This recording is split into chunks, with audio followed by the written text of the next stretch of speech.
పరాభవనామ సంవత్సరంలో కర్కాటక రాశిలో జన్మించినటువంటి వారికి ఏ విధంగా ఉండబోతుందో తెలుసుకునే ప్రయత్నం చేద్దాం. ఈ రాశి వారికి ఆదాయం 2, వ్యయం 11, రాజ్యపూజ్యం 4, అవమానం 7. కాబట్టి ఈ కర్కాటక రాశి వారు వీటిని బట్టి ఎక్కువగా శ్రమ పడితే తప్ప ఫలితాలు పొందలేనటువంటి పరిస్థితి అనేటువంటి విషయాన్ని గమనించాలి. ముఖ్యంగా గమనించినట్లయితే ఈ కర్కాటక రాశి వారికి అనారోగ్యంతో కొంత ఇబ్బంది పడడం ఈ కర్కాటక రాశి వారికి జరగబోతుంది. అలాగే శని కొంతవరకు అనుకూలంగా యోగించబోతున్నాడు. భాగ్యశని ప్రభావం అంటే అన్ని అవకాశాలు దగ్గర దాకా వచ్చినట్టే వస్తాయి, కానీ అవకాశాన్ని జార విడుచుకుంటారు. అది స్వయంకృతాపరాధం కావచ్చు, దైవానుగ్రహం లేక వల్ల కావచ్చు, లేదా ఇతరుల యొక్క మోసపూరితమైనటువంటి చర్యల వల్లనైనా కావచ్చు. కానీ ఏది ఏమైనప్పటికీ కూడా నష్టం జరగబోతుంది కదా.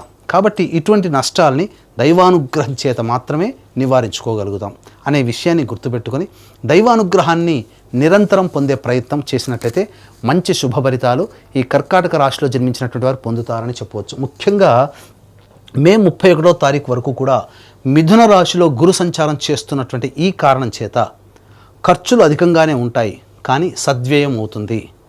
అంతేకాకుండా ఈ మే 31వ తారీఖు లోపల తీర్థయాత్రలు సందర్శించడం, మఠాధిపతులు, పీఠాధిపతులు, కుటుంబ పెద్దలు, మత పెద్దల యొక్క ఆశీర్వచనాలు పొందడం, ఏదైనా శుభకార్యాలలో ఎక్కువగా పాల్గొనడం, ఇతరులకి మీరు వాలంటరీగా సహాయ సహకారాలు మీ వంతు అందించడం, తద్వారా కొంతవరకు యోగాన్ని పొందగలుగుతారని చెప్పవచ్చు.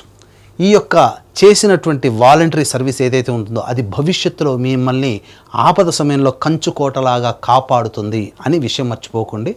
ఇక జన్మరాశిలోనే మీకు జూన్ 1వ తారీఖు నుంచి అక్టోబర్ 30వ తారీఖు వరకు కూడా జన్మరాశిలో గురు సంచారం చేస్తుండడం, ఈ కారణం చేత ఒక రకంగా చెప్పాలి అనంటే ఈ జన్మరాశిలోనే సంచారం చేస్తున్నటువంటి కారణం చేత పాండవులు రాజ్యభ్రష్టత్వం పొందడం జరిగింది.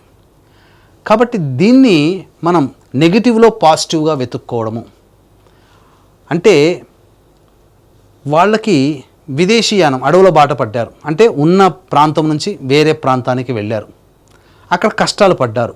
దీన్ని మనం పాజిటివ్గా ఎలా తీసుకోవాలి?